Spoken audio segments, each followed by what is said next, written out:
There's a certain kind of person who stands at the edge of every room, not because they're uncomfortable, not because they don't belong, but because from the edges, you can see everything. They watch the way conversations shift, how someone's shoulders tense when a specific topic comes up, how laughter sometimes masks discomfort, how the loudest person in the room might be the loneliest. These are the observers, the ones who see the world like a film they're both in and watching at the same time, the ones who notice what everyone else is too busy living to see. And if you've ever been one of them, you know it's both a superpower and a secret weight you carry alone. Because being an observer isn't about being shy. It's not about social anxiety or fear. It's about having a mind that's wired to collect data before it participates.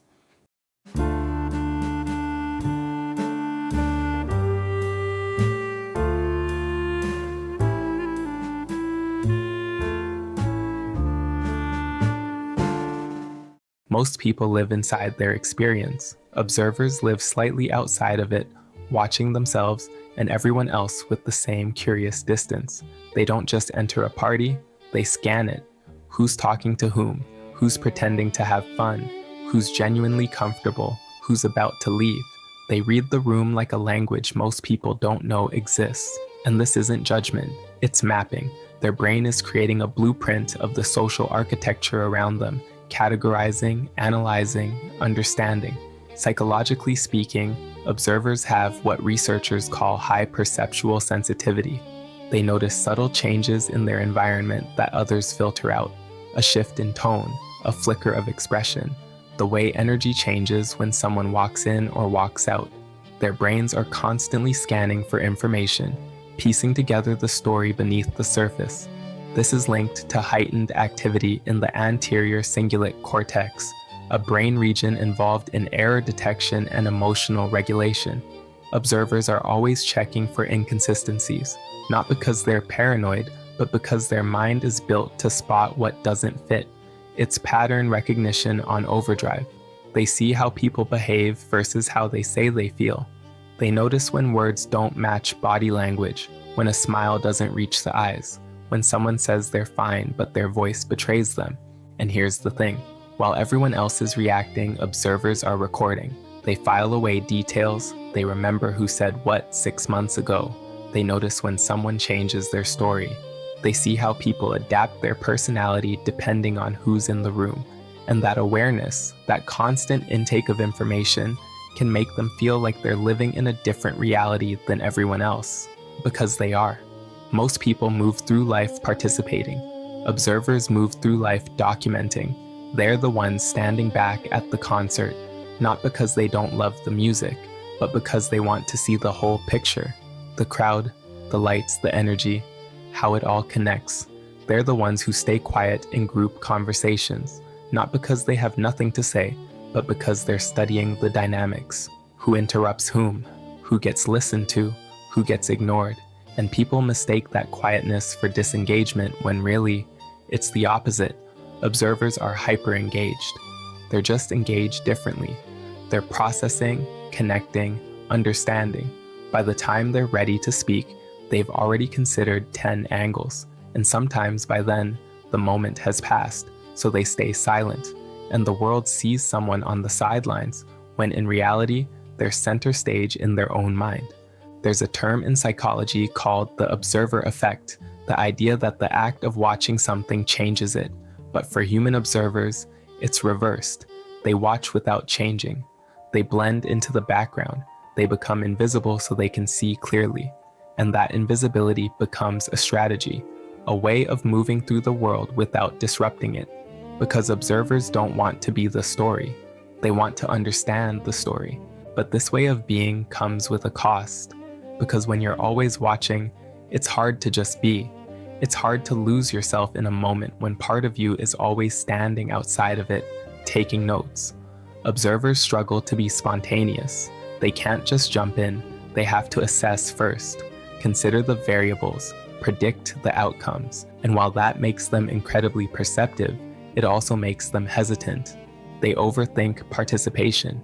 Should I say something now? Will it land right? Is this the moment? And by the time they've calculated it all, the opportunity is gone.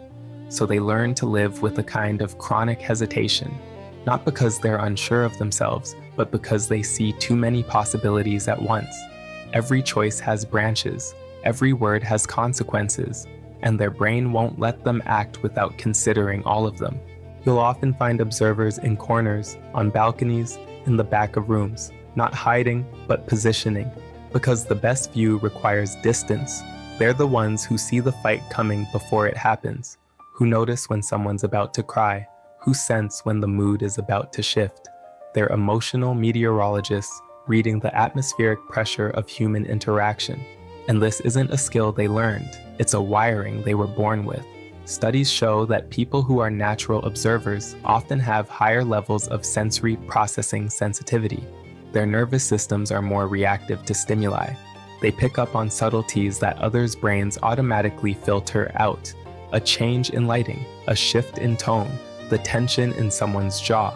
Their world is high definition while others live in standard resolution. But here's where it gets complicated. Observers see everything, which means they also see the things people don't want seen. The mask someone's wearing, the lie someone's telling, the pain someone's hiding. And once you see it, you can't unsee it. You carry that knowledge, and sometimes it's isolating because you're aware of truths that no one else acknowledges. They see how society is performative, how people curate versions of themselves for different audiences, how authenticity is rare, how most interactions are transactions.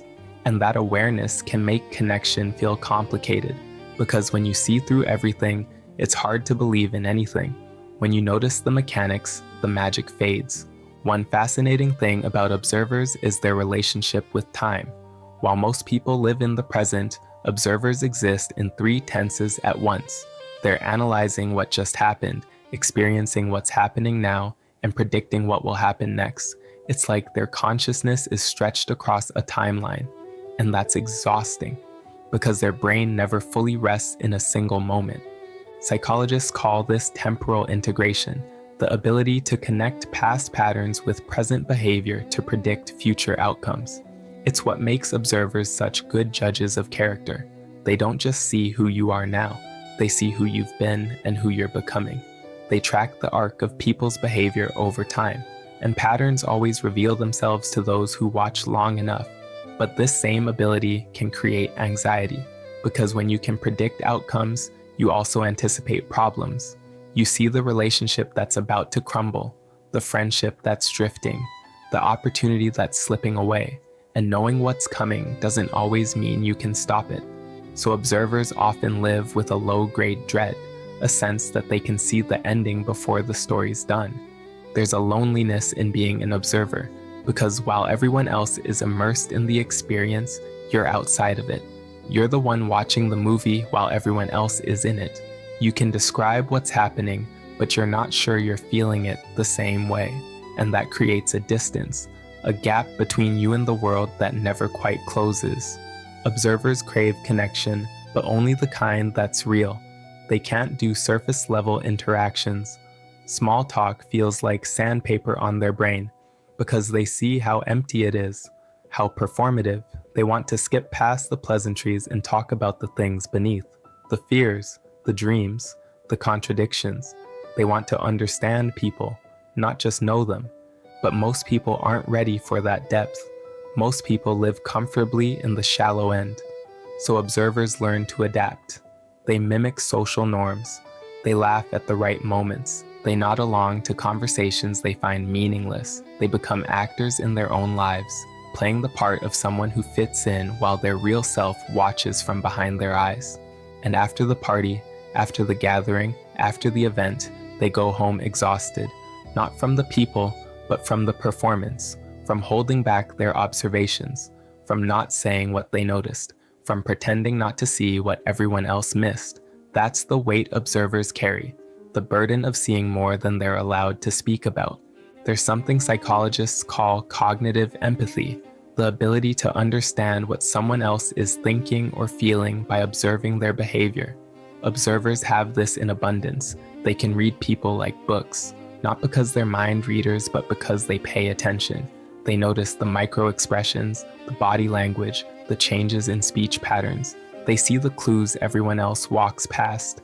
But here's the paradox. Despite being so perceptive about others, observers often struggle to understand themselves because they're so used to looking outward that they forget to look inward. They can analyze everyone else's motivations but can't figure out their own. They watch the world so intently that they lose sight of their own story, and that creates a strange disconnection. They know everyone but feel unknown. If you've ever wondered why observers seem calm, it's because they've already processed what's happening. They saw it coming. They prepared for it mentally. While everyone else is reacting in real time, observers are responding from a place of anticipation. They're rarely surprised because they're always calculating probabilities, and that makes them appear steady, even wise, when really they're just always 3 steps ahead. But that calmness can also be mistaken for coldness, because when you're observing, you're not always emoting. You're analyzing, and people can sense that distance. They feel watched instead of met. So observers get labeled as aloof, detached, or judgmental, when in truth they're just processing. They're trying to understand before they engage. Many observers are drawn to creative fields, writing, filmmaking, psychology, photography, not because they want to be seen, but because they want to show what they see. They need an outlet for all the observations they collect, a way to translate the patterns they notice into something tangible. Art becomes their language, the way they communicate all the things they can't say in normal conversation. And when you read their work or see their art, you feel seen in a way that's almost uncomfortable, because they capture the human experience with precision. They show you the details you didn't know you noticed. They reveal the patterns you live but never name. That's the gift of the observer. They hold up a mirror to the world that's clearer than the world sees itself. But for all their insight, observers struggle with participation. Because when you're always watching, you forget how to play. You forget that life isn't just about understanding, it's about experiencing. And sometimes you have to stop analyzing the moment and just be in it. That's the hardest lesson for an observer to learn, that not everything needs to be seen. Some things need to be felt. There's a famous psychological study about children who were given the choice to either play with toys or watch other children play through a window. The observers chose the window. And what researchers found was that observers weren't antisocial. They were gathering information, trying to understand the rules before they joined. And that's how observers move through life. They watch first, learn the patterns, then decide if they want to participate. But modern society doesn't reward observation. It rewards action, noise, presence. Being loud is valued over being thoughtful. Reacting quickly is praised over considering deeply. So observers often feel out of place, like they're moving at a different speed than everyone else.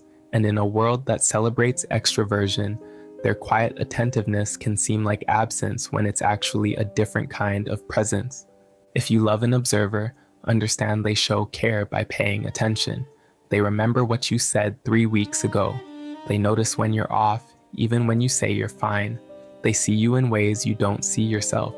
Their love language is observation. And while they might not always say I love you, they show it by seeing you completely, by knowing you beyond your words. But they also need space, because observing is exhausting. They absorb so much information, so much energy, so many emotions that aren't theirs. They need solitude to process it all, to sort through everything they've collected, to make sense of the patterns. And in that alone time, they're not lonely. They're decompressing, organizing their mental archives, preparing to observe again. One of the most profound things about observers is their relationship with truth. They don't accept what people say at face value. They cross-reference it with behavior. They watch for consistency. They track changes over time. And because of that, they're rarely fooled. They see manipulation before it lands. They sense dishonesty before it's spoken. Not because they're cynical, but because they pay attention to what people do, not just what they say. And that makes them valuable. In a world full of noise and performance, observers see what's real.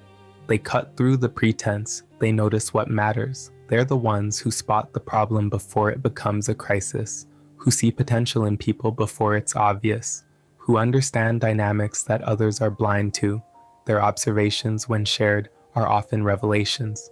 But observers rarely share everything they see, because they know that not everyone wants to know, that some truths are uncomfortable, that pointing out what you notice can make people defensive. So they carry their observations quietly. They become witnesses to life who rarely testify.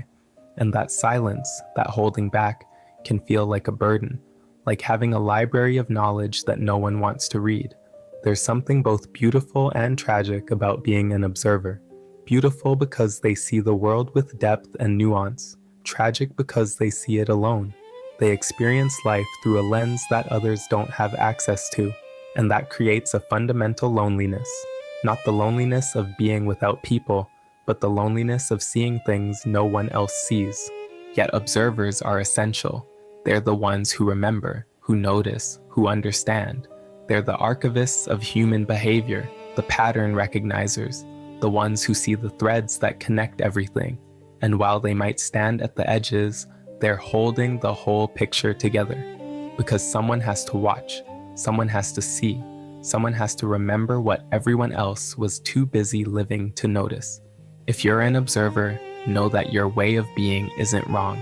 It's different, and different in a world that values sameness can feel like a curse. But it's actually a gift, because the world needs people who see, who pay attention, who understand what's happening beneath what's being said. Your observations matter. Your perspective is valuable. Your distance is not detachment, it's clarity. You might not always be in the center of things, but you see the center more clearly than those who are.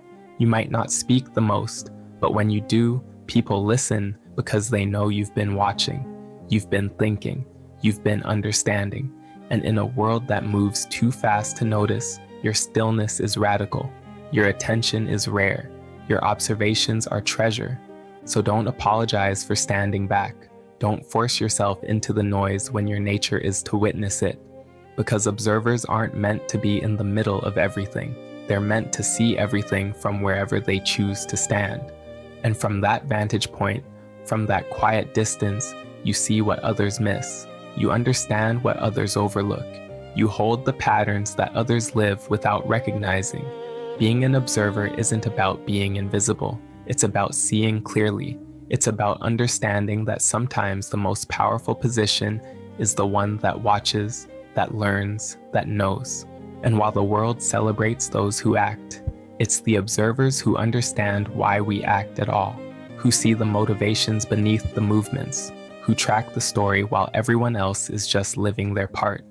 Observers remind us that there's wisdom in stillness, that watching is a form of caring, that understanding requires distance, that sometimes the best way to be present is to step back and see the whole picture, because life isn't just about being in it, it's about understanding it. And observers, with their quiet attention and careful distance, do both. They stand at the edge of the world and see it entirely, and in that seeing, they honor it, they witness it, they remember it. And maybe that's what the world needs most. Not more voices, but more people who truly see, who pay attention, who observe with care. Because in a world that's always performing, observers are the ones who know what's real. And that clarity, that truth, that attentiveness is its own kind of light.